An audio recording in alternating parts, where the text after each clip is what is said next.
Welcome to the Wealthy Woman's Podcast, a podcast for high-achieving women who are great at making money but struggle to build wealth. You'll learn how to take control of your money, increase your net worth, and make more. Ladies, it's time to create a life with more money and more freedom.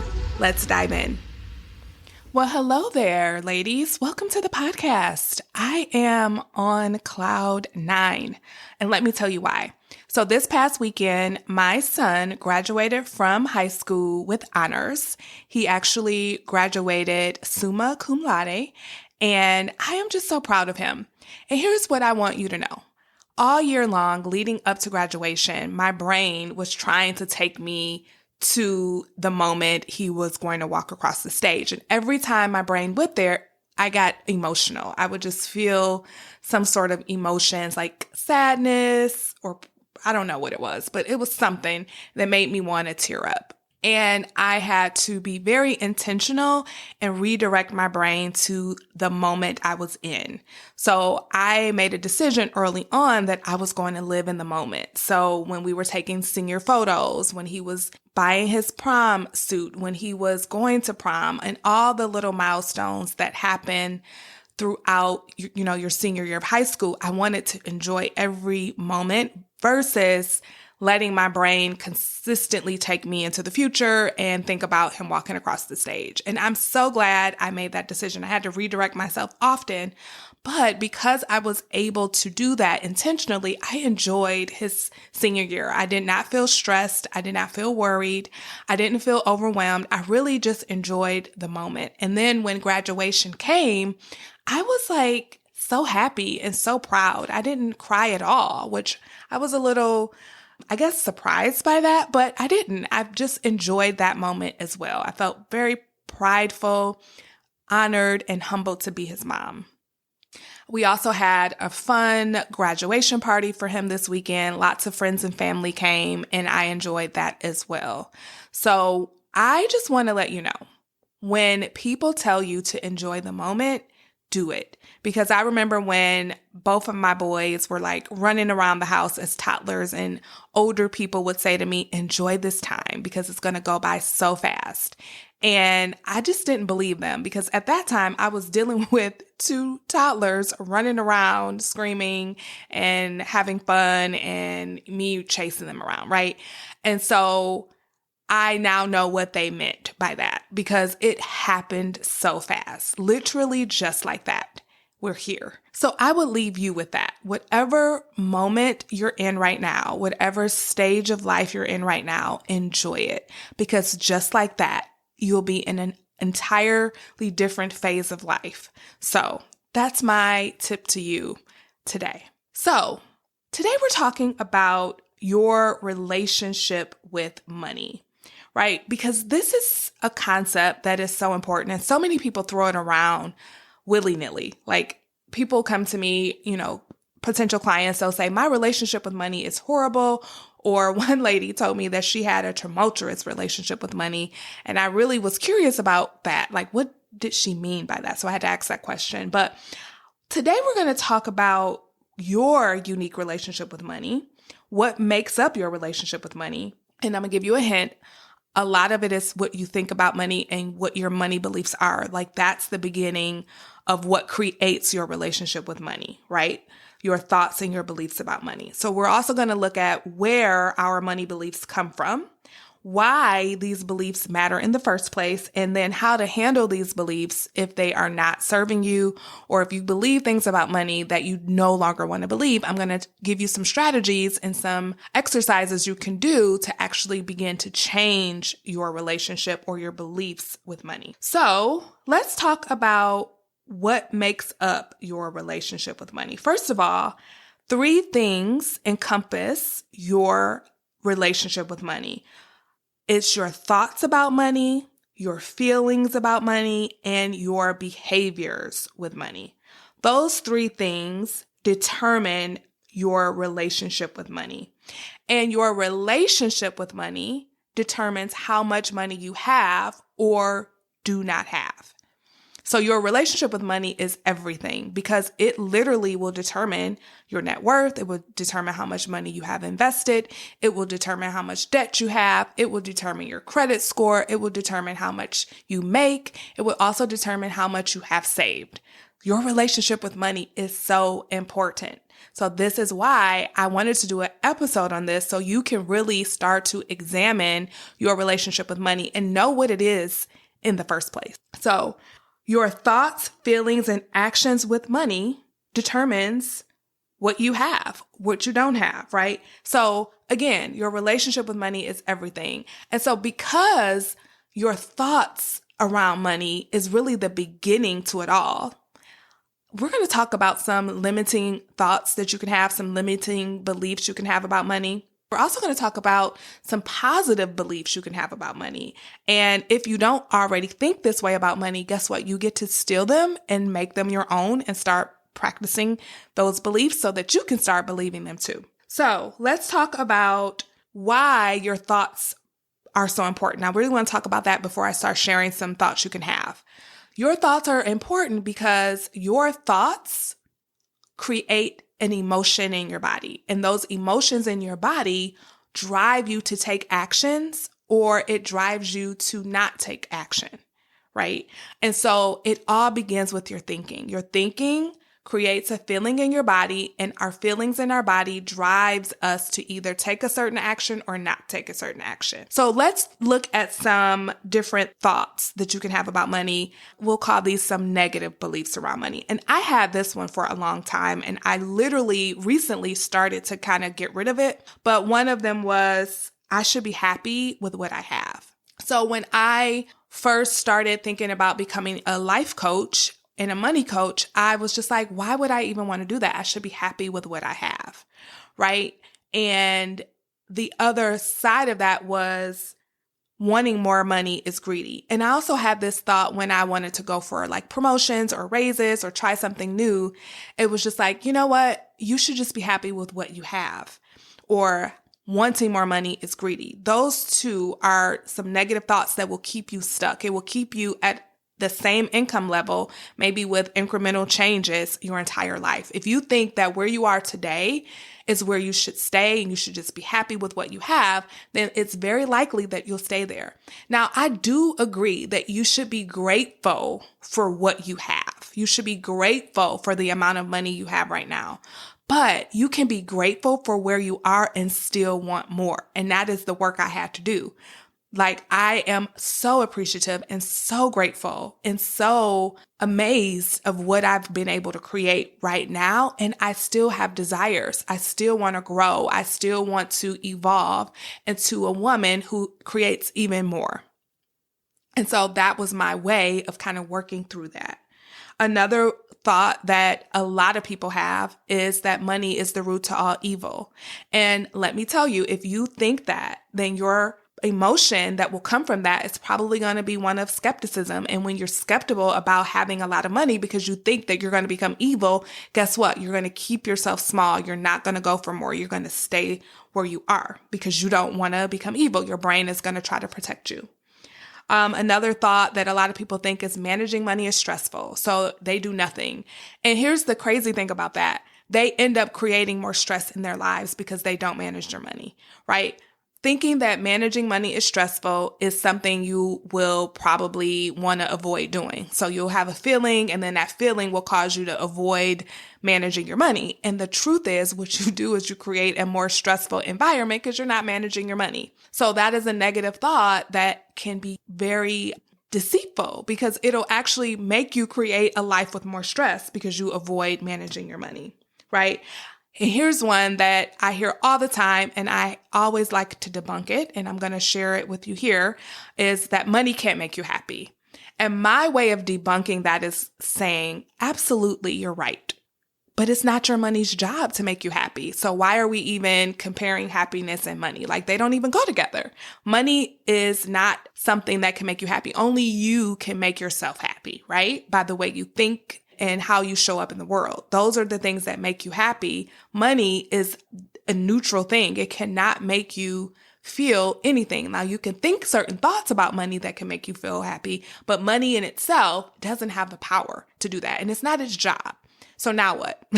If it's not your money's job to make you happy, then what is your excuse?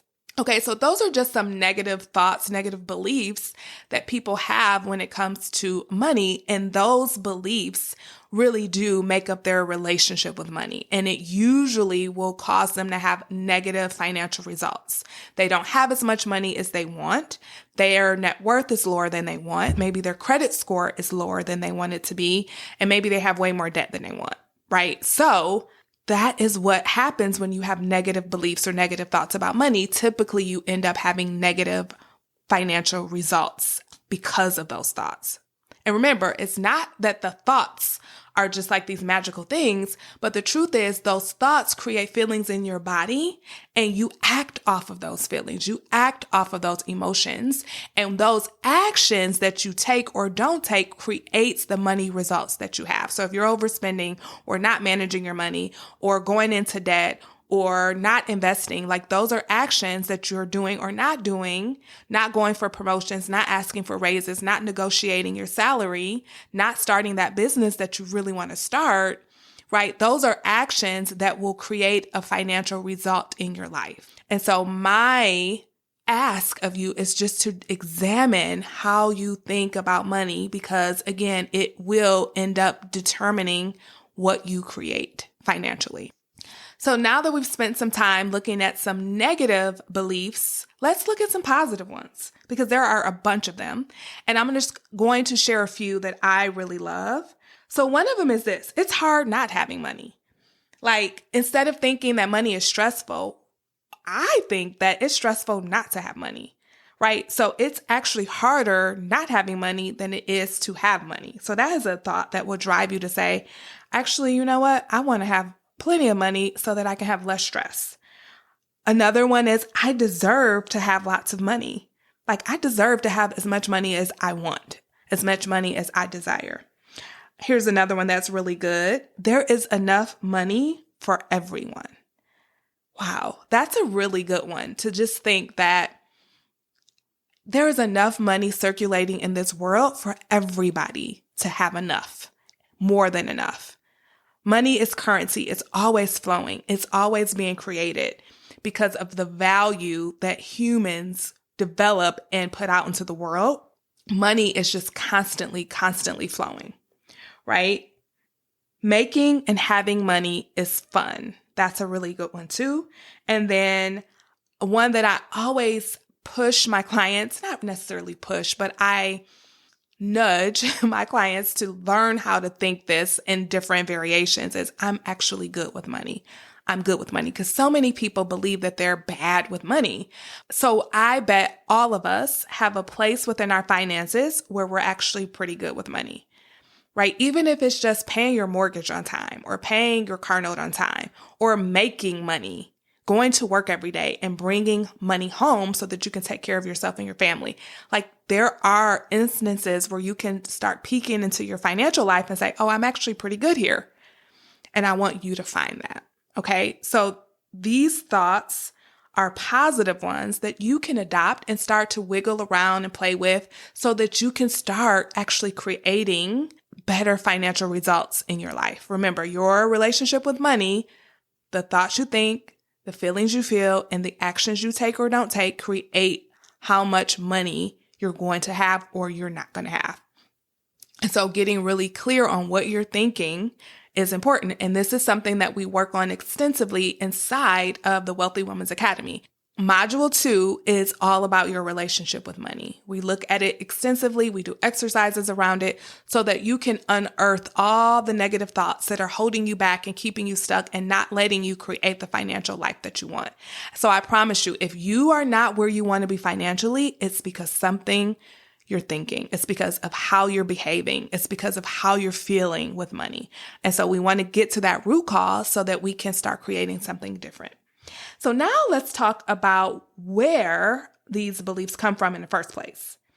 Now, beliefs are simply thoughts that we have thought over and over and over again until we started to believe them, right? And one thing I want you to know about thoughts is that they are not always true. For instance, wanting more money is greedy. Like, that is an opinion. That is not a fact.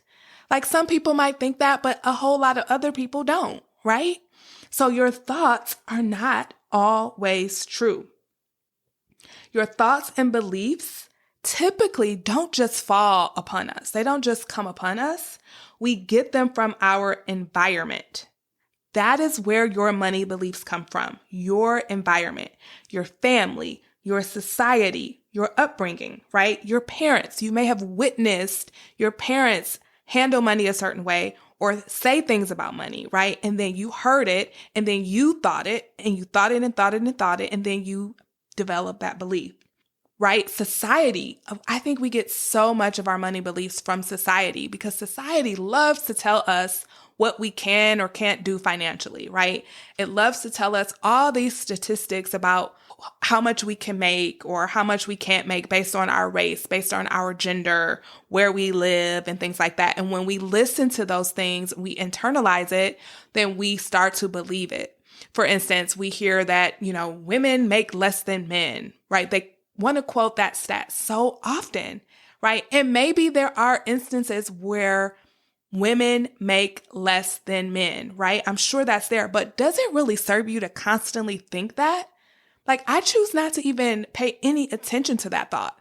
And I choose to make sure that when it's time for me to negotiate, when it's time for me to go for promotions, when it's time for me to do those kinds of things that can increase my income, I am going with guns a-blazing, showing why I deserve what I'm asking for. And I don't care what the male next door to me is making. I'm worried about me. We also hear, that African Americans and Hispanics, they make less than their white counterparts. I don't pay attention to that either, because me thinking that, even though I'm sure there's lots of evidence that proves that true, I don't need to focus my brain energy on that, because that doesn't serve me. That doesn't propel me forward. It would actually keep me discouraged if I thought that all the time.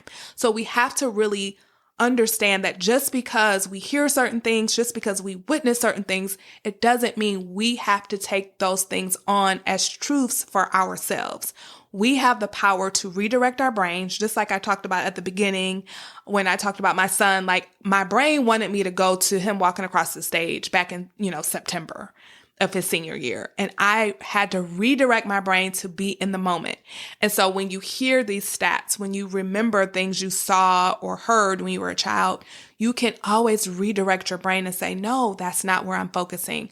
I'm focusing on knowing that there is enough money for everybody. I'm focusing on knowing that I deserve to have a lot of money. And I don't care what other people are doing or not doing, that I deserve to be wealthy, that I love having lots of money because it makes my life easier. It takes away the stress.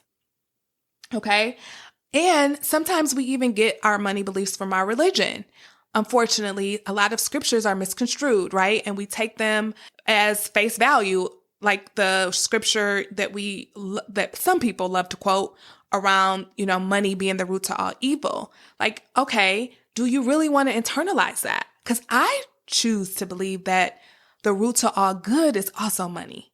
Like, all the good that happens in the world, it's because of money. It's because good people had money and they were generous with it, and they contributed and made things better for others. If you think about building wells in Africa, or helping kids who are poor have food or have coats, and making sure that people who are less fortunate than you have what they need, it takes money to do that. So I choose to focus on the fact that the more money the good people have, the better off our world will be.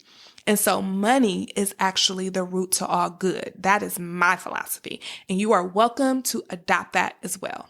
Now, you may be wondering why our beliefs matter so much, and you probably already know the answer to this, but just in case you're still wondering why, it's because our thoughts and beliefs about money affect our financial outcomes, right?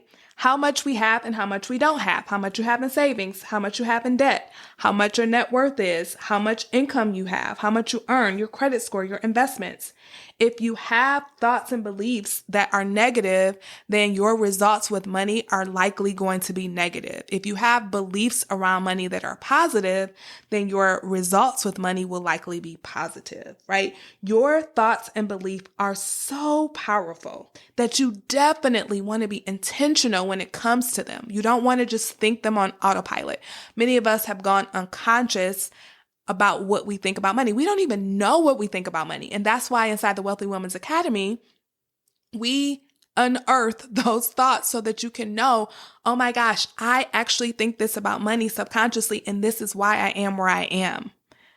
This is why I have what I have or don't have what I have, because of the way I believe about money. Okay, so now that you know all of those things, let's talk about how to handle your beliefs about money. If you don't like them, what you can do about them. First, I want you to know that beliefs are just thoughts that you've practiced, right? And because they are literally just thoughts that you've practiced, that means you can practice new ones, right? And your thoughts are simply sentences that run through your mind.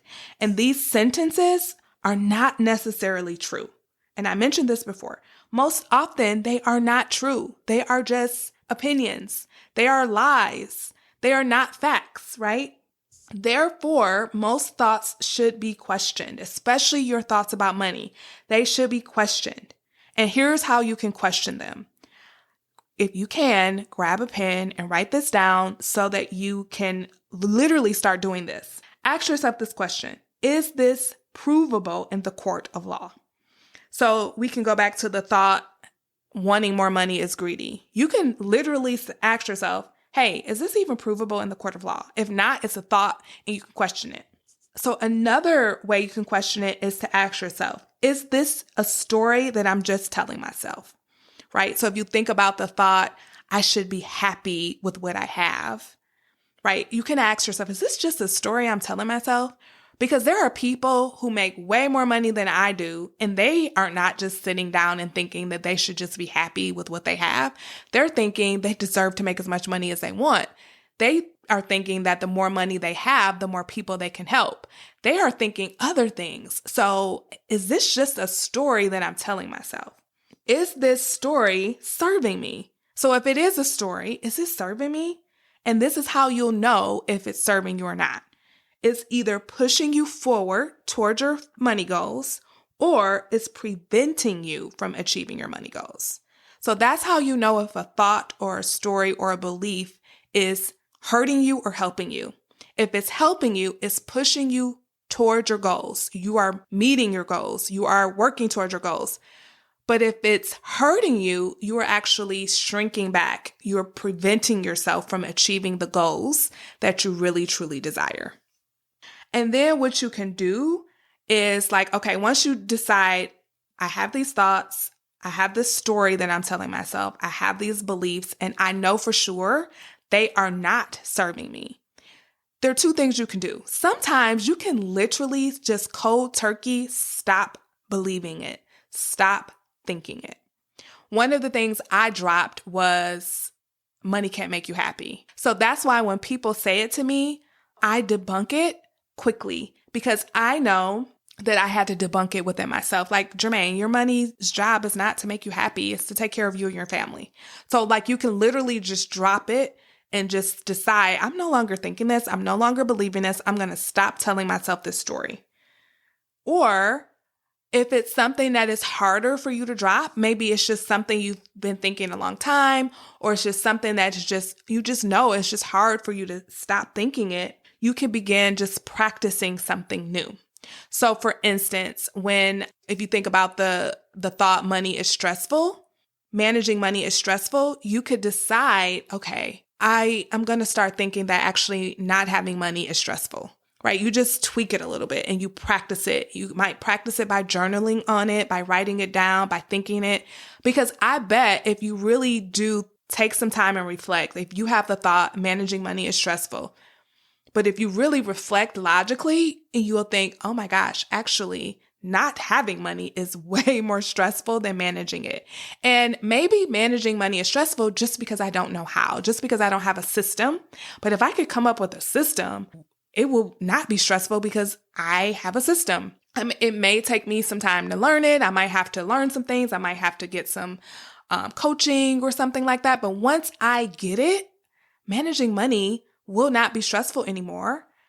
But not having money will always be stressful, right? So you can kind of play around with the thoughts that you're thinking and tweak them and kind of find the opposite of them and just start slowly but surely letting yourself believe something new.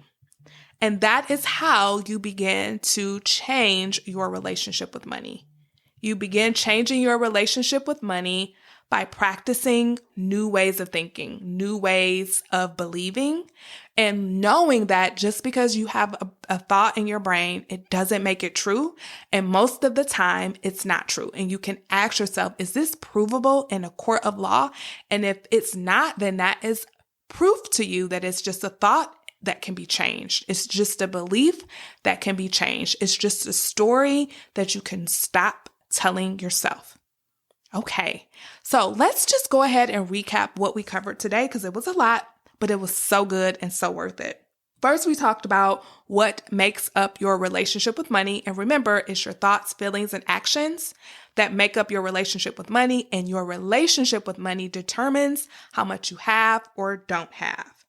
And then we looked at where your beliefs come from. Where do your money beliefs come from? And we found out it's from our society, upbringing, and environment.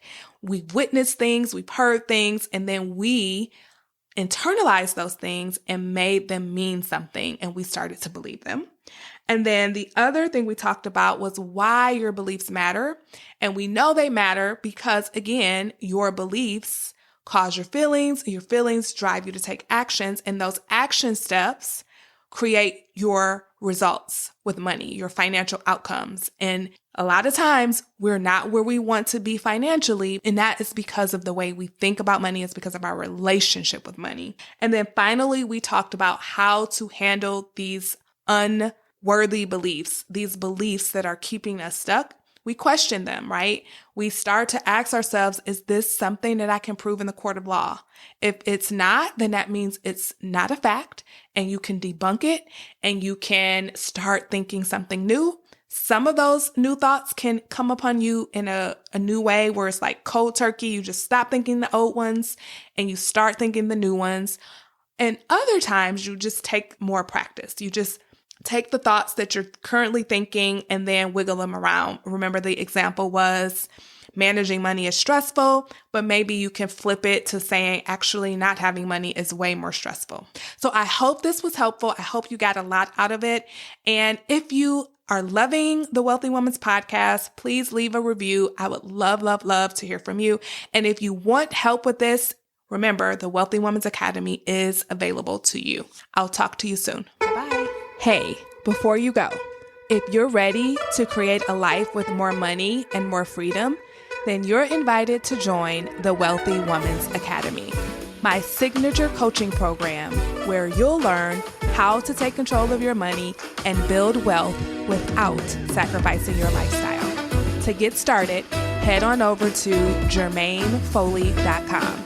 That's Jermaine with a G, Foley.com. See you there.